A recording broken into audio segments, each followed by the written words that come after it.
A very good evening to all of the students. Now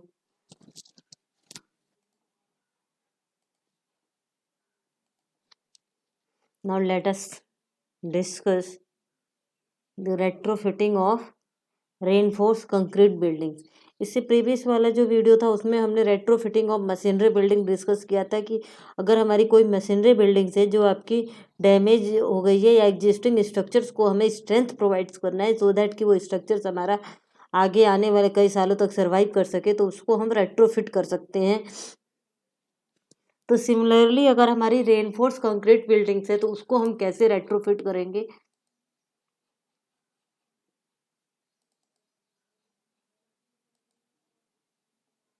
now retrofitting क्या होती है? It is the modification of existing structure to make them more resistance to seismic activity, ground motion या motion और soil failure due to earthquake. हमारी जो भी existing structures है उसको हमें और स्ट्रेंथ प्रोवाइड करना, जिससे कि अगर हमारा अर्थक्वेक आ रहा है या हमारी सिस्मिक एक्टिविटी कोई हो रही है, ग्राउंड में मोशन हो रहा है, सॉइल में लिक्विफेक्शन हो रहा है, तो उसकी वजह से हमारी वो एग्जिस्टिंग स्ट्रक्चर जो है वो सर्वाइव कर सके। The retrofit techniques are also applicable for other natural hazards such as cyclones, severe winds from thunderstorm. The seismic retrofitting gives improvement to an existing buildings and increasing the global capacity of the buildings.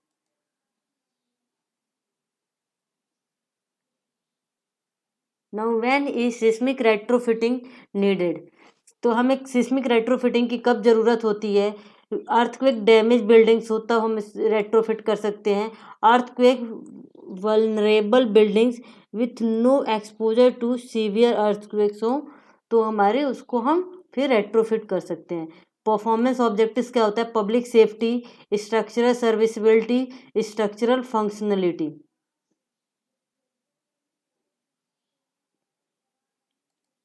Next, need to retrofitting in existing earthquake vulnerable buildings. Buildings have been designed according to a seismic code, but the code has been upgraded in later years. हमें retrofitting की कब ज़रूरत पड़ती है? Existing buildings की, जब हमारी buildings को हमने कोड के थ्रू डिजाइन किया था, बट जो कोड है वो आपकी रिवाइज हो गई आफ्टर सर्टेन टाइम। जैसे कि हम मान लेते हैं कि आपकी जो है अर्थक्वेक की कोड जो है 2002 में रिवाइज हुई थी, जब 2001 में हमारा भुज में अर्थक्वेक आया था। तो अगर कोई बिल्डिंग 2001 से पहले आपकी डिजाइन की गई है जो 1893 1983 कोड को फॉलो करके डिजाइन की गई थी, बट हमारा अर्थक्वेक आ गया 2001 में, जिसकी वजह से हम आपने देखा गुजरात में बहुत ज़्यादा डैमेज हुए, तो कोड को हमें रिवाइज करने की ज़रूरत पड़ी। तो इस वजह से आपकी जो भी इम्पोर्टेंट एग्जिस्टिंग बिल्डिंग्स हमारी गुजरात में थी उसको अकॉर्डिंग टू दी कोड, जो नया वाला कोड था IS 1893 2002, उसके अकॉर्डिंग उसको क्या किया गया? एग्जिस्टिंग स्ट्रक्चर को अपग्रेड किया गया। Essential buildings must be strengthen like hospitals, historical monuments and architectural buildings. जो भी हमारे इम्पोर्टेंट बिल्डिंग्स हैं उसको तो हम दोबारा से, आप बिल्डिंग अगर हमारी टाइम के साथ साथ उसकी स्ट्रेंथ लॉस हो रही है तो ऐसा तो है नहीं कि हम उस बिल्डिंग्स को दोबारा से तोड़ के दोबारा बना लें। तो उस बिल्डिंग्स को हम क्या कर सकते हैं? रेट्रोफिट कर सकते हैं। जैसे कि कोई हमारी आर्किटेक्चरल बिल्डिंग्स है या कोई हिस्टोरिकल प्लेस है, वहाँ की बिल्डिंग्स है, हॉस्पिटल्स है, ये सबको हमें रेट्रोफिट की ज़रूरत पड़ती है। Important buildings whose services are assume to be essential just after an earthquake like hospitals. आपकी जो भी इम्पोर्टेंट बिल्डिंग्स होती है जिसकी आपकी जो है अर्थक्वेक की बाद भी आपकी ज़रूरत हमें पड़ती है, ज़्यादा ज़रूरत होती है, जैसे कि हॉस्पिटल, तो उसको हमें रेट्रोफिट करने की ज़रूरत होती है। Building that are expanded, renovated या और रीबिल्ड्स। कोई बिल्डिंग्स आपकी एक्सपेंड की गई, उसको हमने आगे बढ़ा दिया, आपकी पहले कुछ थी और उसके बाद से हमने उसको एग्जिस्टिंग, जैसे 2 स्टोरी थी, आने वाले टाइम हमने उसको 4 स्टोरी कर दिया, तो जो नीचे वाली स्टोरी थी क्या पता शायद हमारा फाउंडेशन वो 4 स्टोरी के लिए रेडी नहीं होगा, तो हम क्या कर सकते हैं? फाउंडेशन को रेट्रोफिट करके ऊपर की स्टोरीज को बना कर सकते हैं, या रिनोवेट करते हैं जब बिल्डिंग्स को, या रीबिल्ड करते हैं। Build next, buildings the use of which has change through the years. जब बिल्डिंग्स आपकी कोई है जिसका यूज टाइम के साथ साथ जब चेंज होता है तो उस बिल्डिंग्स को हमें रेट्रोफिटिंग की जरूरत पड़ती है। Problem faced by structural engineers क्या फील करते हैं जब retrofit, lack of standards for retrofitting methods. जो हम रेट्रोफिटिंग चूज करने जाते हैं, करने की कोशिश करते हैं, तो जो प्रॉब्लम्स आती है वो आपकी आती है कि कोई स्टैंडर्ड मेथड्स नहीं है जिससे कि हम इस मेथड से कोई कह सके कि इस मेथड से आप रेट्रोफिट कर सकते हैं। इफेक्टिवनेस ऑफ इस methods varies a lot depending upon parameters like type of structure, material condition, amount of damage इसी। तो जो भी हमारे इतने सारे मेथड्स हैं, तो हर मेथड्स की आपकी जो रेट्रोफिटिंग करने का उसका जो वे है वो आपकी डिफरेंट पैरामीटर्स के ऊपर डिपेंड करता है। जैसे कि हमारा किस टाइप्स का स्ट्रक्चर है, अब स्ट्रक्चर की टाइप हमें पता हो तो उस अकॉर्डिंग हम उस टाइप्स के रेट्रोफिटिंग मेथड्स को चूज कर सकते हैं। कौन सा मटेरियल्स हम यूज करें रेट्रोफिटिंग के लिए, किस अमाउंट का डैमेज है, माइनर डैमेज है, मेजर डैमेज है, तो इसके बेस पे हम अप्रोप्रिएट मेथड्स को चूज करते हैं। बेसिक कॉन्सेप्ट ऑफ रेट्रोफिटिंग क्या होती है, upgradation of lateral strength of the structure. Buildings की हमारी लेटरल स्ट्रेंथ को हमें अपग्रेड करना। Increase in the ductility of structure, तो अर्थ के जब फोर्सेज आते हैं तो उसके लिए बिल्डिंग्स को हमें डक्टाइल बनाना चाहिए। डक्टिलिटी का मतलब क्या होता है, अगर हमारे फोर्सेज एक्ट कर रहा है तो building just behave like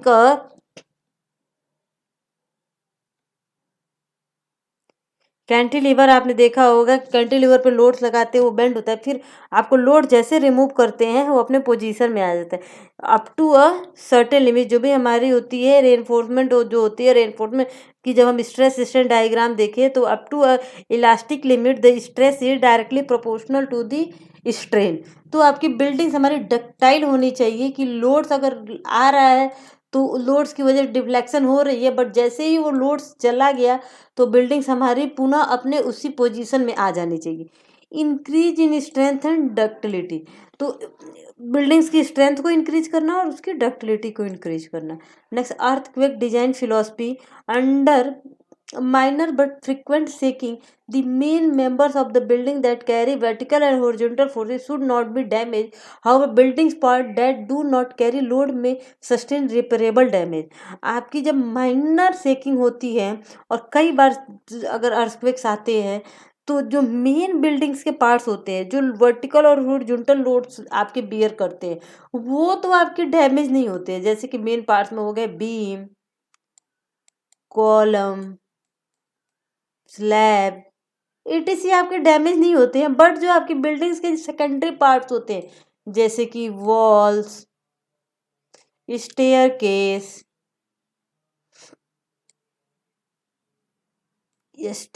stair case, parapet wall,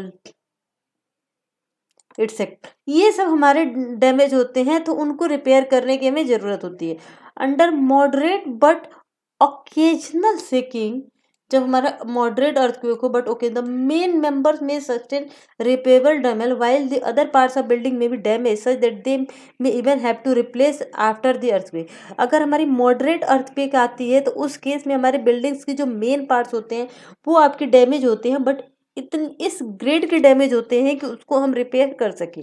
but जो secondary parts of the buildings होते हैं वो नॉन रिपेयरेबल डैमेज होते हैं, तो उसको हमें आफ्टर अर्थक्वेक हो जाने के बाद से उसको हमें रिप्लेस करने की ही ज़रूरत पड़ती है। नेक्स्ट आपका होता है स्ट्रॉन्ग अर्थक्वेक।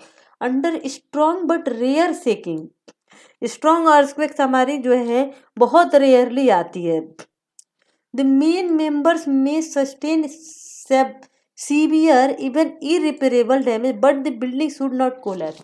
आपकी जब स्ट्रॉन्ग अर्थक्वेक आ रही है तो जो हमारे मेन मेंबर्स हैं वो आपकी बहुत डैमेज हो गई, और वो डैमेज इस क्वालिटी का है कि रिपेयर हो भी सकता है और नहीं हो सकता, बट जो हमारी बिल्डिंग्स है वो पूरी बिल्डिंग्स हमारी कोलैप्स नहीं हुई, बिल्डिंग स्टैंडिंग है, बट आपकी जो उसकी मेन मेंबर्स है, बीम है, कॉलम है, स्लैब है, वो आपकी डैमेज हो गई हैं और वो ग्रेट क्वालिटी की डैमेज हुई है।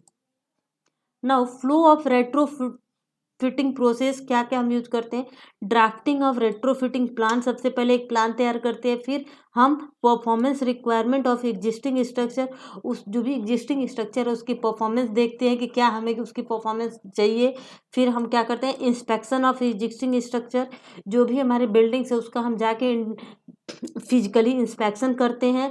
Next performance verification for existing structure, फिर उस एग्जिस्टिंग स्ट्रक्चर का परफॉर्मेंस वेरिफिकेशन देखते हैं, अगर ओके है तो continue and use of the structure, अगर वो स्ट्रक्चर हमारी एग्जिस्टिंग स्ट्रक्चर की परफॉर्मेंस अच्छी, अर्थक्वेक से हमारी कोई खासा डैमेज नहीं हुआ है तो ओके कर देते हैं और उस स्ट्रक्चर्स को हम यूज के लिए ओपन कर देते हैं। बट अगर हमारी परफॉर्मेंस उसकी ओके नहीं है तो determination use of the structure through retrofitting, फिर उस स्ट्रक्चर को हमें रेट्रोफिटिंग के थ्रू हमें स्ट्रेंथन करना होता है। If no restriction on use of structure, if yes go for selection of retrofitting method, अगर हमारी कोई रिस्ट्रिक्शन नहीं है उसी स्ट्रक्चर को यूज करने की तो कोई ज़रूरत नहीं है रेट्रोफिटिंग की। बट अगर हमें ज़रूरत है, वो जो भी हमारी बिल्डिंग है स्ट्रक्चर है उसके हमें फ्यूचर में ज़रूरत है, तो वहाँ पे हमें रेट्रोफिटिंग मेथड्स को हमें चूज करना पड़ता है। तो नेक्स्ट क्या करते हैं, implement retrofitting work and use of the structure, then हम क्या करते हैं रेट्रोफिटिंग को स्टार्ट करते हैं और स्ट्रक्चर को यूजेबल बनाते हैं। नाउ ये तो आपके प्रीवियस वीडियो में भी हमने बताया था कि क्लासिफिकेशन ऑफ रेट्रोफिटिंग टेक्निक्स क्या होती है, ग्लोबल होती है, एक आपकी लोकल होती है। ग्लोबल में shear wall, adding infill wall, adding bracing, adding wing wall, wall thickening, mass reduction, base isolation, mass dampers, और लोकल में jacketing of beam, jacketing of column, jacketing of beam column joint और strengthening of individual footings. Some conventional approaches, तो हम क्या करते हैं, अगर adding new shear walls, हम क्या कर सकते हैं, अगर हमारी आरसी बिल्डिंग तो हम नया शियर वॉल्स को ही ऐड कर देंगे। ये वॉल अगर है आपकी कोई एग्जिस्टिंग वॉल्स है तो वहाँ की आपकी जो भी रिपेयरेबल पार्ट्स है उसको हम क्या करते हैं पूरा रिमूव कर देते हैं, जो भी हमारे डैमेज पार्ट्स है, और वहाँ पे हमने अगेन से रेनफोर्स कंक्रीट की एक वॉल बना दी जिसको हम बोलते हैं shear wall. Frequently use for retrofitting of non ductile reinforce concrete frame building, ये जो होती है जो फ्रेम बिल्डिंग्स होती है उसमें सबसे ज़्यादा यूज होता है। आपने देखा होगा जो भी हमारी आजकल फ्रेम स्ट्रक्चर जो होता है उसमें जो लिफ्ट होती है, लिफ्ट के आपके चारों जो भी हम लिफ्ट बनाते हैं वो आपकी पूरी शियर वॉल की बनी हुई होती है। या अगर हम देखें तो मल्टी स्टोरी बिल्डिंग्स में हमारी जो होती है, अगर ये हमारे बिल्डिंग्स का प्लान है तो शियर वॉल्स को अगर हम यहाँ ऐड किए एक वॉल तो जस्ट उसके शियर वॉल्स जो है सिमेट्री में हमें बनाना जाता है।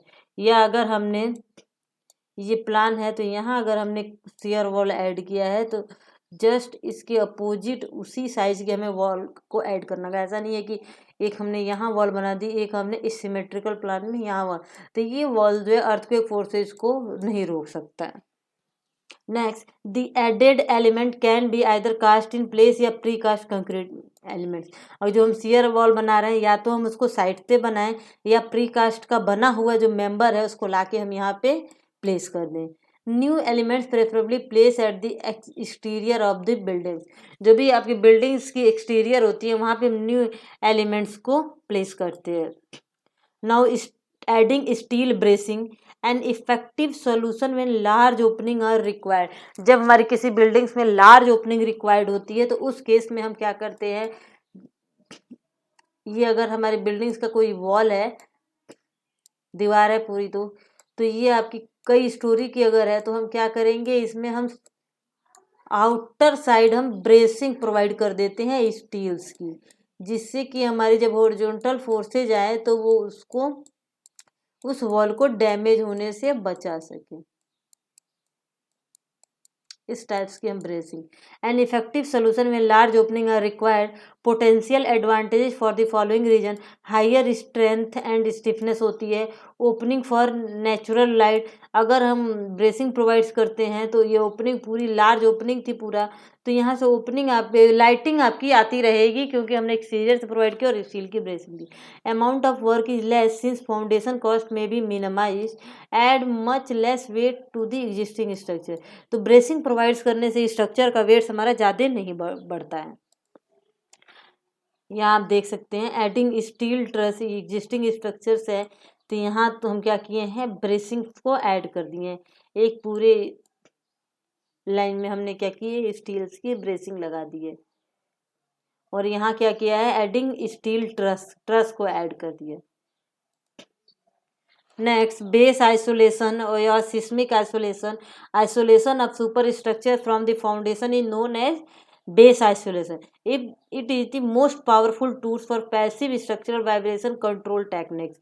तो ये फिक्स बेस है, तो जब ग्राउंड का मोशन होगा तो बिल्डिंग्स हमारी जो है जस्ट मोशन के अपोजिट डायरेक्शन में आपकी मूव करेगी। तो may be after the motion the buildings permanently tilt, but if you provide the base isolation foundation के ऊपर और जो हम फ्रेम स्ट्रक्चर बनाते हैं तो कॉलम्स के नीचे जहाँ से फाउंडेशन के ऊपर हम कॉलम बनाना शुरू करते हैं वहाँ हम बियरिंग प्लेट्स लगा देते हैं। तो अर्थक्वेक्स के बाद से हमारी जो थी जो लोड्स है ये आपकी रबर्स की आपकी पैड होती है, तो ये उसको बेयर करता है। ये हमारे फिजिकल टेस्ट करके देखा गया है कि कोई मल्टी स्टोरी बिल्डिंग्स का हमने प्लान बना लिया है, ये फिक्स बेस करके देखा और यहाँ बेस आइसोलेशन लगा के देखा, तो हमारा रिजल्ट ये दिखा कि बेस आइसोलेशन लगाने के बाद से after earthquake building is still in the standing position.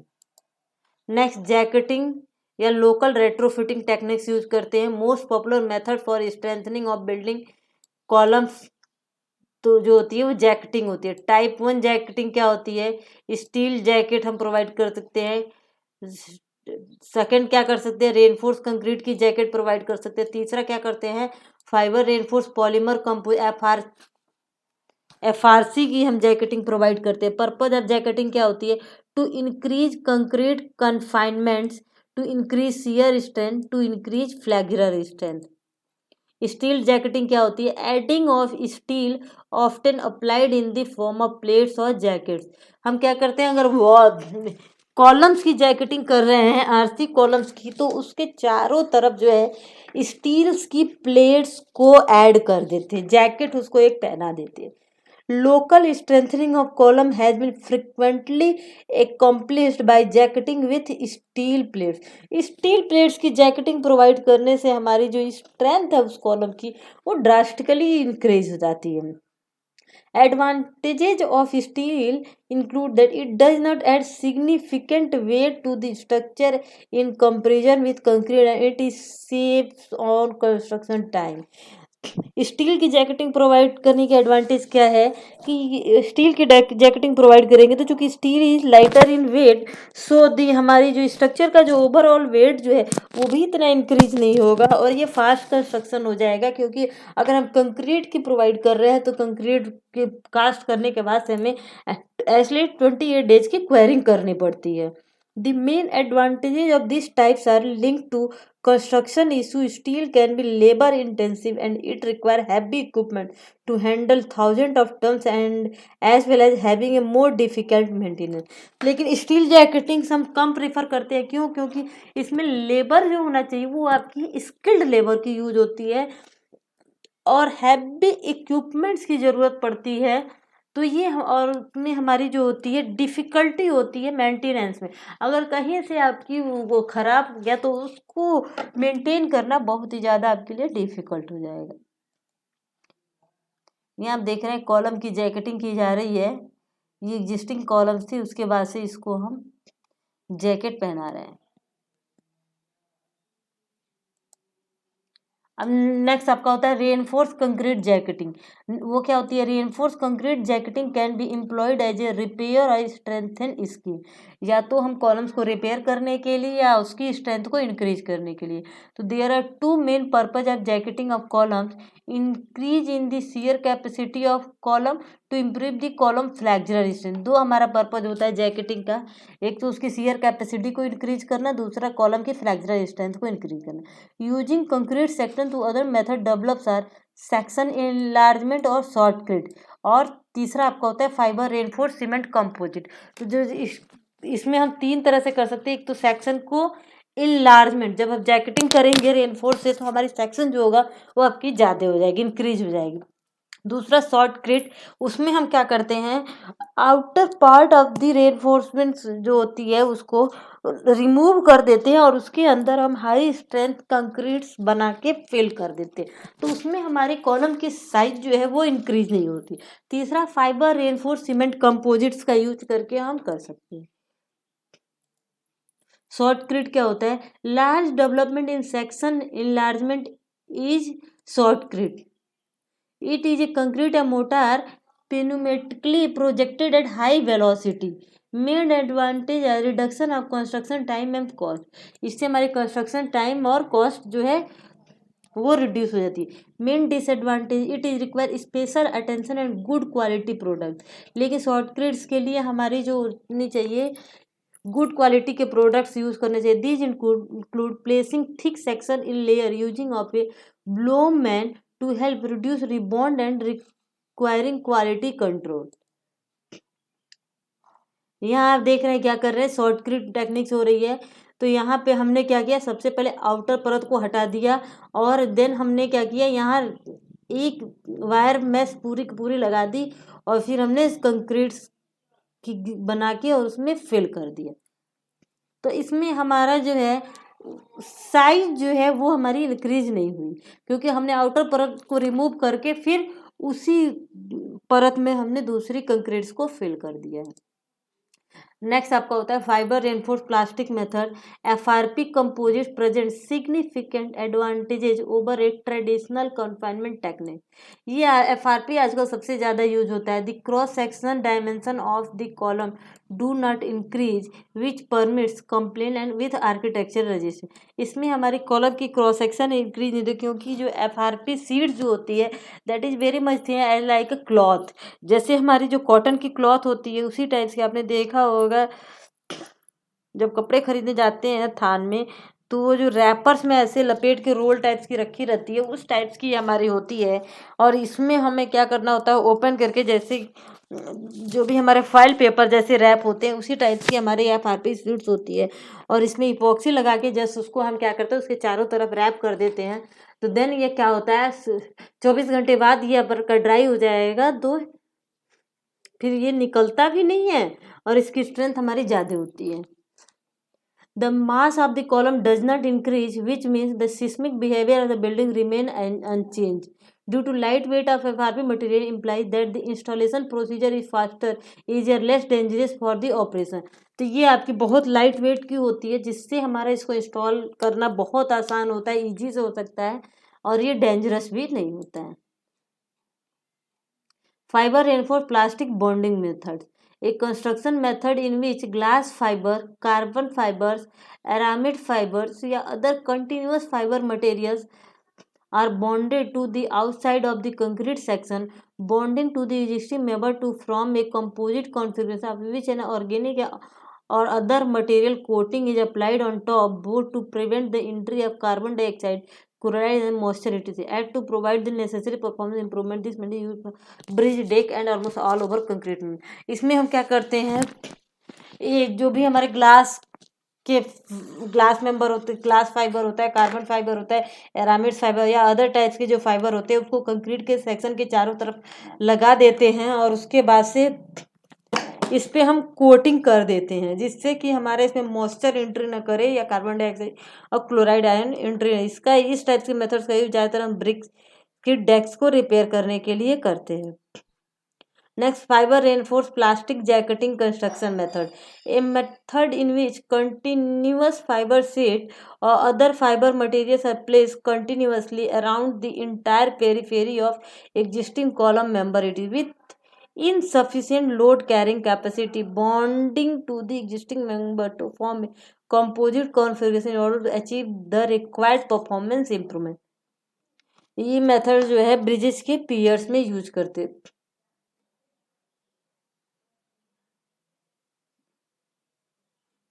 इसमें भी हम क्या करते हैं, फाइबर रेनफोर्स प्लास्टिक जो होती है उसके इंटायर जो मेंबर्स है जिसको रेट्रोफिट करना है उसके चारों तरफ एग्जिस्टिंग स्ट्रक्चर के पेरीफेरी में हम लगा देते हैं।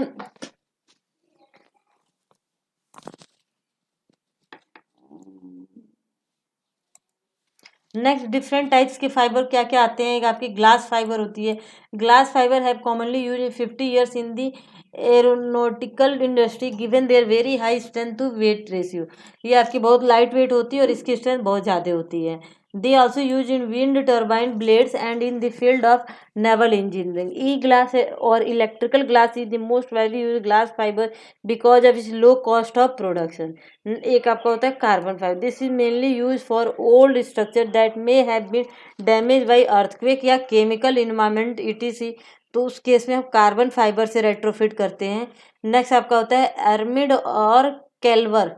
These fiber are less used as regard application for civil engineering and retrofitting of structure. These fiber give best strength to weight ratio. Main disadvantage of these are inadequate compressive strength. तो ये जो एर्मिड fibres होती है इसकी strength जो होती है वो आपकी कम होती है। कॉलम विदाउट रैपिंग आपकी यहाँ दिख रही है और यहाँ पे आप देख रहे हैं ये मशीन के थ्रू हमने इसमें कॉलम्स को रैप किया है फाइबर से और उसकी हम चेक कर रहे हैं, स्ट्रेंथ चेक कर रहे हैं लेबोरेटरी में कि विदाउट रैप किए हुए फाइबर की स्ट्रेंथ कितनी आ रही है और जब हम उसको रेट्रोफिट कर दे रहे हैं फाइबर रेनफोर्स कंपोजिट से तो उसकी स्ट्रेंथ में कितना चेंजेज आ रहा है। Column with GF glass fibre reinforce polymer या carbon fibre reinforce polymer wrapping. यहाँ देख रहे हैं ये कॉलम्स हैं और यहाँ पे हमने इसको क्या किया है रैपिंग कर दी है। तो रैपिंग करने ये नीचे आपकी देख रही है रैपिंग की हुई है तो उसकी स्ट्रेंथ हम चेक कर रहे हैं। अब ये ऑन साइट हम कैसे रैपिंग करते हैं तो ये आपकी कोई बीम है तो बीम की रैपिंग आप देख रहे हैं ये आपकी क्रॉस साइज की सीट है। तो सबसे पहले हमने इस पे ये ब्लैक कलर का जो दिख रहा है ये इपॉक्सी लगा दी है। उसके बाद से हमने इस पे ये जो हमारी होती है फाइबर उसको हम चिपका देते हैं और छोड़ देते हैं। उसके बाद से ये हमारी सेट हो जाती है 24 घंटे बाद। सिलेक्शन ऑफ स्ट्रेंथनिंग मेथड कौन सा मेथड हमें यूज करना है वो आपकी किसके ऊपर डिपेंड करेगी। Now days old existing buildings with less load carrying capacity are usually strengthen by the application of a suitable strengthen method. There is a possibility of selecting a strengthen method without comparing for the most efficient method. The recommended strengthening method should be relatively more economical, efficient and time saving. जो भी methods को हम use करें वो आपकी economical होना चाहिए, efficient होना चाहिए और टाइम सेव करने वाला होना चाहिए। There are numerous strengthen methods available. बहुत तरह के हमारे मेथड्स अवेलेबल होते हैं। ईच ऑफ विच है जिस मेथड्स के हर एक मेथड्स के अपने एडवांटेज और अपने डिसएडवांटेज होते हैं। जैसे कि steel jacket strengthening not suitable in marine environment due to corrosion. जैसे कि अगर स्टील की जैकेटिंग करनी है तो वो हमारे मेराइन स्ट्रक्चर की रेट्रोफिटिंग के लिए सूटेबल नहीं हो क्योंकि स्टील्स में आपको पता ही है कि कोरोजन हो जाते हैं। But steel jacketing yielded a good result for the column design for gravity load without any earthquake design. अगर कोई बिल्डिंग्स है उसको अर्थक्वेक्स के लिए हमने डिजाइन नहीं किया है और उसको रेट्रोफिट करना है तो उस केस में हमारी जो स्टील की जैकेटिंग है वो बहुत ज़्यादा आपकी अच्छी रहती है। Thank you very much.